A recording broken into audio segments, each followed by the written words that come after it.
Have you ever watched someone smile while destroying another family's future? Because that's exactly what happened to us. The day the county locked the doors to our family business, the HOA president stood across the parking lot, smiling like she'd just won. She thought she'd wiped out the only source of income my family had left. She thought this little feed store was just another old building no one would miss. But she made one mistake. She forgot that our business wasn't just ours. It was the heart of an entire town. And when the truth finally came out, the same neighbors she expected to stay silent became the reason she lost everything. I'm Daniel Brooks, and this is the day in HOA Karen learned that you should never underestimate a small town that takes care of its own. I built Miller's Feed and Supply with my father over 32 years. It wasn't a big corporation. It wasn't a fancy chain store.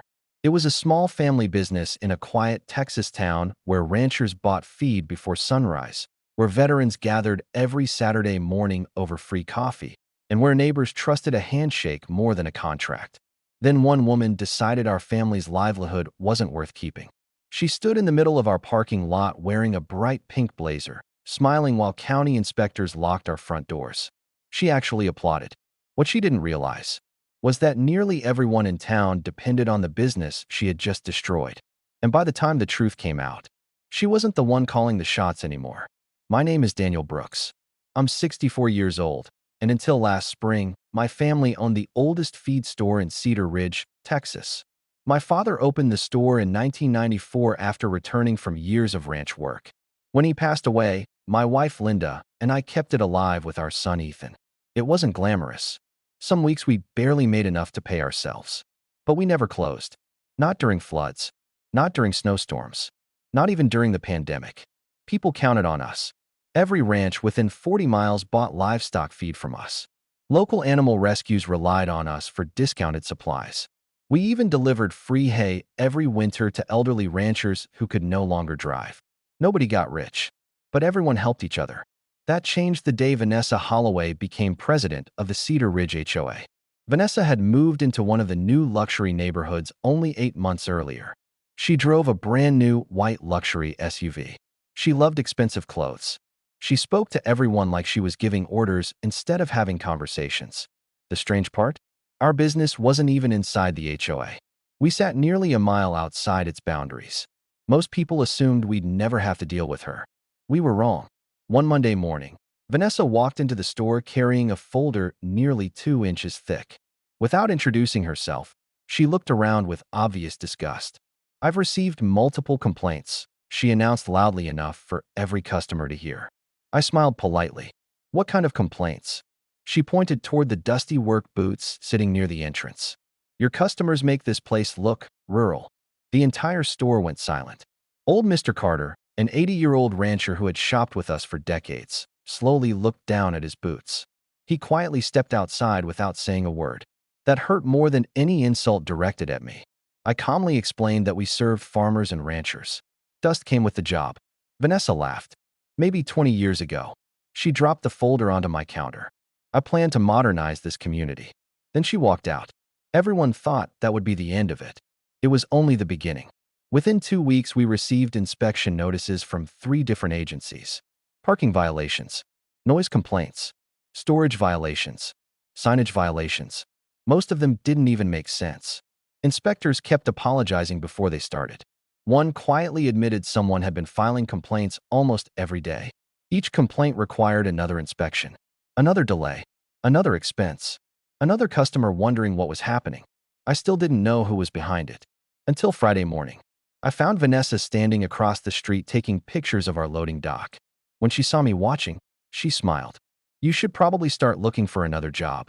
I asked why she cared so much about a business outside her neighborhood. She walked closer.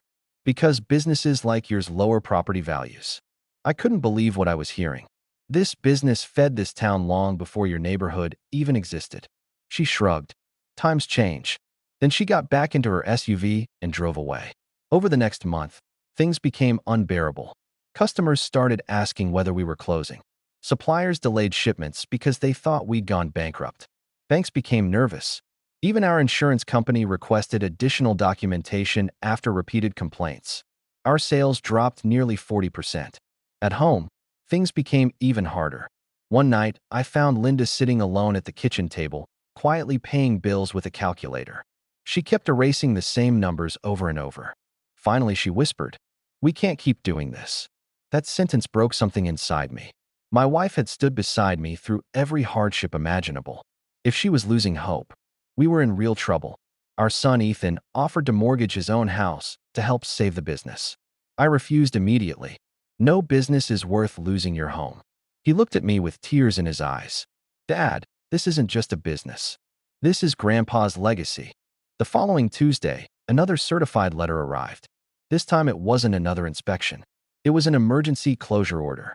The document claimed our loading area violated newly enforced county safety regulations. We had 48 hours to shut down operations. 48 hours. 32 years. Reduced to 2 days. The county inspector who delivered the notice looked embarrassed. Quietly, he leaned closer and said something that made my stomach drop. "I've never seen this many coordinated complaints against one family." Then he lowered his voice even more. "I think someone very powerful wants you gone." I looked through the front window. Across the road, Vanessa was standing beside her SUV, watching, smiling. And for the first time, I realized this wasn't about regulations. It wasn't about safety. It wasn't even about the business. She wanted my family to lose everything. What she still didn't know was that someone else had been watching every single move she made. Someone she never noticed. And that person had been collecting evidence from the very first complaint. The next morning, I unlocked the store even though we had been ordered to shut everything down. Not because I expected customers. Because I wasn't ready to say goodbye. The coffee pot was still warm. The old wooden floor still creaked beneath my boots. The faded family photos still hung behind the register. My father's picture smiled down at me like it always had. "Never quit while the truth still has a chance," he'd always say. I whispered those words to myself. Then my phone rang. It was Sheriff Tom Reynolds. "Daniel, don't leave the store. I'll be there in 15 minutes." His voice sounded different. Calm, confident, almost hopeful. When he arrived, he wasn't alone.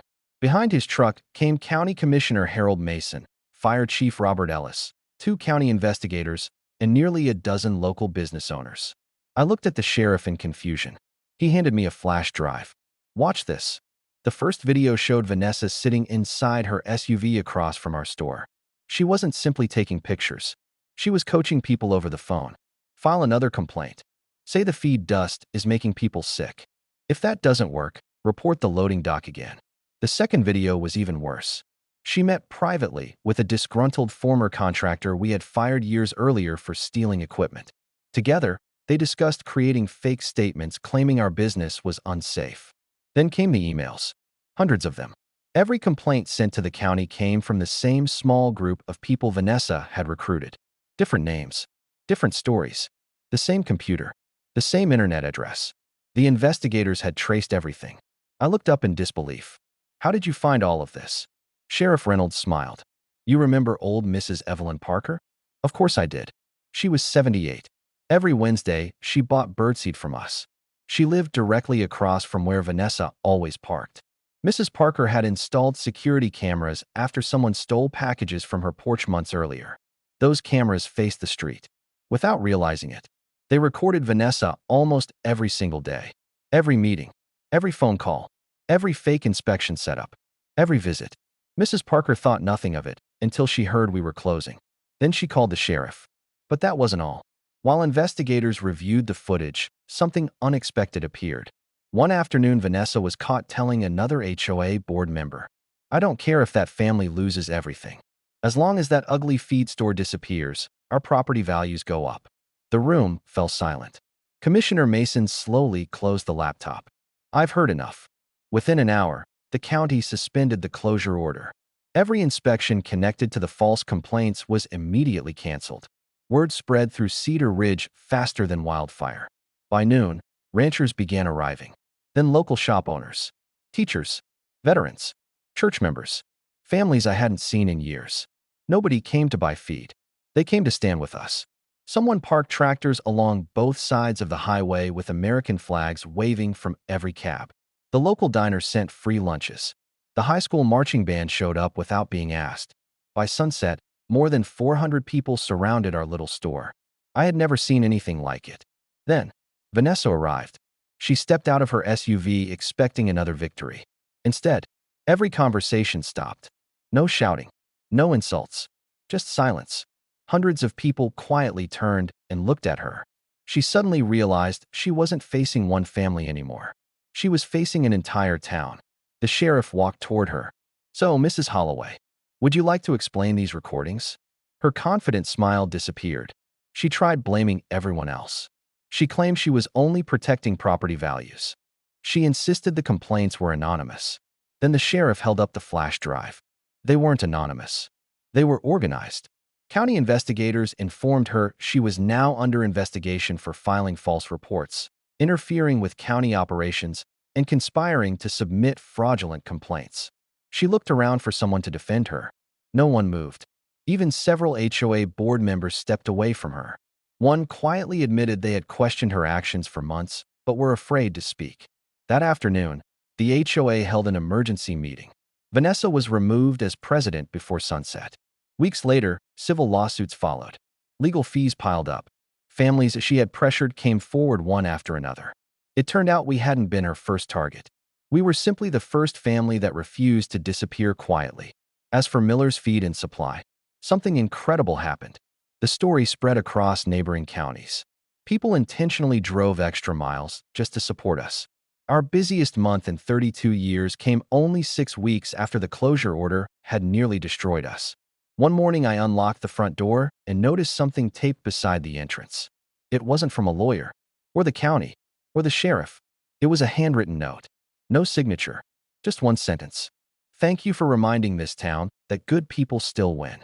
I folded the note and placed it inside my father's old desk, right beside the original business license he had signed decades earlier. Some victories aren't measured in dollars. They're measured by the people who refuse to let you stand alone. Vanessa thought she could destroy one family's only source of income. Instead, she reminded an entire town exactly what that family had meant to them all along.